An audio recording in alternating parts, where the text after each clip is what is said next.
Hey guys, this is my review of the BMW 330i new for 2019.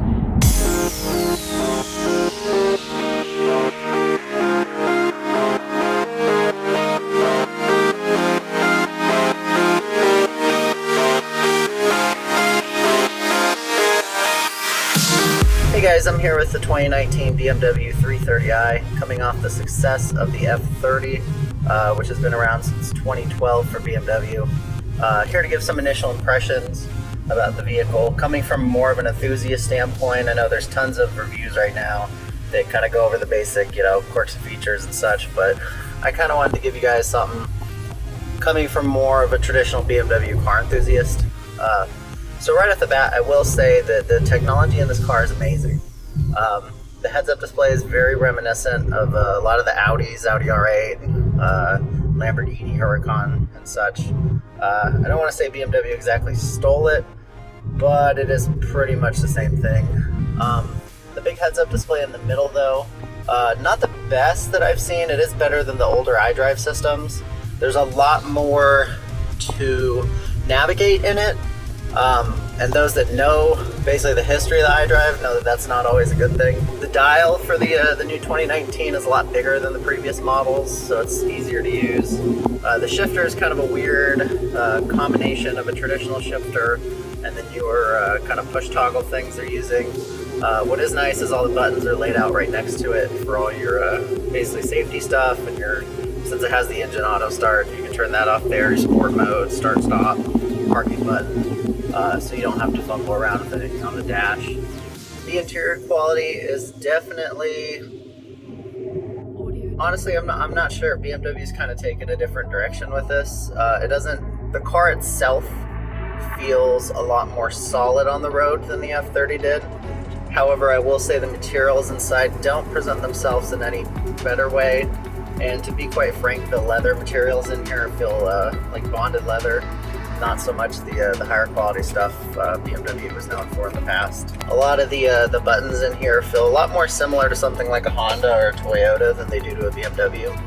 In the past, BMWs kind of felt a little more, I don't want to say solid, but solid. Now a lot of the things in here feel a little more plasticky, a little more generic, run-of-the-mill. The logos on the buttons themselves are a lot bigger than in the past. The center is nice with the vent. It's very easy to use, very intuitive. Again, the heads-up display in the middle is just massive and tells you exactly everything you want to know.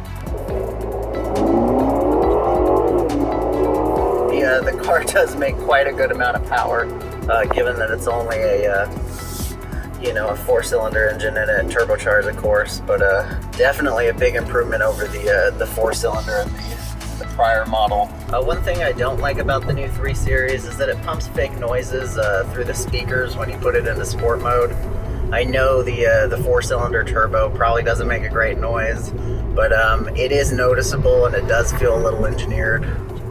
Handling wise, the car does handle like it's on rails. The only thing I would say is that BMW has really dropped the ball on the steering. I mean, it doesn't steer like a BMW should. I know that every car now has the electronic steering, so they can't do hydraulic and really give you the feel of the road. But the thing is, when you're coming into a corner at the limit, you do not know what those front tires are doing. I know they have to use it to give all the safety features and the lane assist and all that, but it really is a detriment to the old days of a sports sedan, especially BMWs. I guess my overall impression of the car is that BMW really took a step forward and a step back.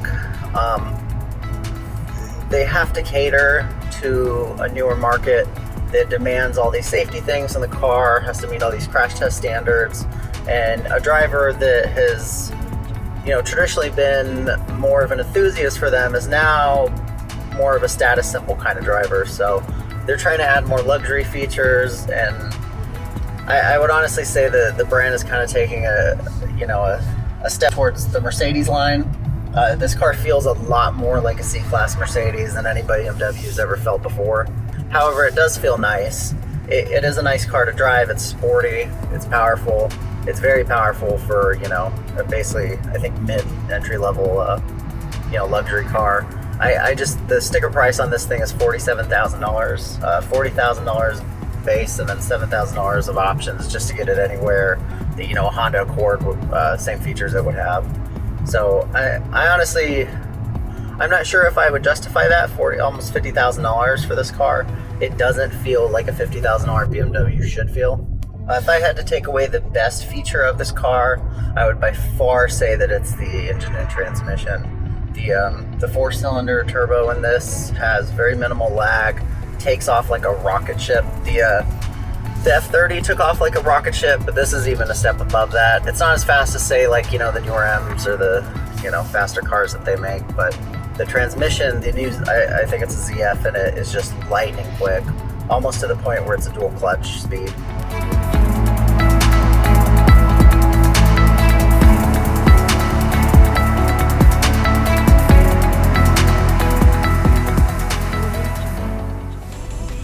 Alright guys, so final impressions of the 2019 330i from an enthusiast. It's a big step forward for BMW from the previous generation's 3 Series. It feels as solid as the E90 3 Series while having all the technology of the newer cars. For $50,000, honestly, if you're an enthusiast, I'd probably, you know, lean something more towards an M2. It really doesn't offer the space of like a 5 Series, although I do think it is a good step forward for BMW, kind of getting back to their roots while trying to, you know, kowtow to all the modern safety features and things people want from a luxury car. I've always viewed BMWs as a sports sedan. I know that they kind of have to compete in the luxury segment nowadays to compete with Mercedes and Audi and, you know, even, you know, lower brands entering into the market. So I think it's a good place for BMW to be at right now.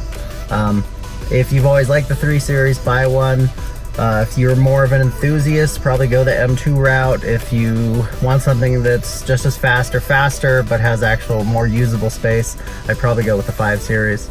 Thanks for watching, guys. I appreciate it. Be sure to subscribe and I'll see you next time.